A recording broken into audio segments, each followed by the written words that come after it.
പാത്തുമ്മ കദീസുമ്മ ആ ഉന്തല്ലേ തന്നല്ലേ പന്തല പൊളിഞ്ഞാടും പന്തല പൊളിഞ്ഞാടും എടുക്കണം കേട്ടാ. ഹലോ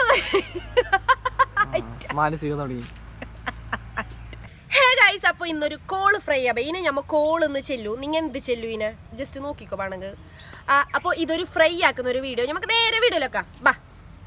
അപ്പോൾ ഗൈസ് കോളിൻ്റെ പാങ്ങലൊക്കെ ഒവിട്ട് നമ്മളെ മീനിൻ്റെ ഫ്രൈയും മഞ്ഞപ്പൊടിയും കുറച്ച് പുളീൻ്റെ ഉള്ള ഉപ്പിട്ടിട്ടൊക്കെ ഓൾറെഡി ഉപ്പയിലുണ്ട്. പിന്നെ നമ്മളെ കരിയാമ്പ് ചപ്പല വെച്ചിട്ട് കുഴച്ചിട്ട് അവിടെ മാറ്റി വെച്ച് നമ്മളെ ചീഞ്ചട്ടി ബണലെടുത്ത് തേങ്ങ ഒരു കുറച്ച് ഒഴിച്ച് നമ്മളെ ഈ കുഴച്ച് വെച്ച കോളെടുത്ത് സ്പൂണിൽ കോരിയിട്ട് ചെറുപറി ഇട്ട് നല്ല മൊരിഞ്ഞിട്ട് വരുവോളം കാത്ത് ഗൈസ്. അടിയിലും ഈത്തവും മറിച്ചിട്ട് ഇട്ടാവേ. അങ്ങനെ ചെല്ലും ഞമ്മ. എന്നിട്ട് നമ്മളെ ഫ്രൈ റെഡി ആയിടാം. ഞമ്മ കുറച്ച് ഉള്ളിയും നമ്മളെ മല്ലീൻ്റെ ചപ്പുണ്ട്, മല്ലീൻ്റെ ചപ്പ് അതിൻ്റെ മീത്തൊക്കെ വേറി ഗൈസ്. അങ്ങനെ റെഡിയായി സാധനം. അപ്പോൾ ഗൈസ് ഞങ്ങളെ കോള് ഫ്രൈ റെഡി ആയിനവേ. നല്ല മജല മല്ലിയും നമ്മളെ ഉള്ളിയെല്ലാം ഇട്ടിട്ട് ഇതിൻ്റെ മീത്ത നല്ല മജലാക്കി വെച്ചിന്. ഞാൻ തുന്നിട്ട് നോക്കുന്നത് എങ്ങനെയുണ്ട് തുന്നിട്ട് ചെല്ലാവേ. ഇവിടെ തുന്നാൻ വേറെ ആരും ഇല്ല, ഞാൻ മാത്രമല്ല.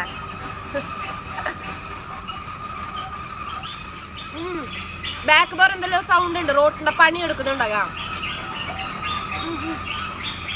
അടിപൊളി ടേസ്റ്റ് നല്ലുണ്ട്. അത് മാത്രല്ല എൻ്റെ ഇൻസ്റ്റ ഫോളോ ആക്കാത്തോറ് ഇൻസ്റ്റ ഫോളോ ആക്ക്. പൊരയിൽ കഞ്ഞിക്ക് എല്ലാവരും ട്രൈ ആക്കണം. പിന്നെ എൻ്റെ ക്യാമറമാനെ ഞാൻ മെൻഷൻ ആക്കിന് ഓലിയൊരിക്കൽ ഫോളോ ആക്കിയാൽ പറ്റാ.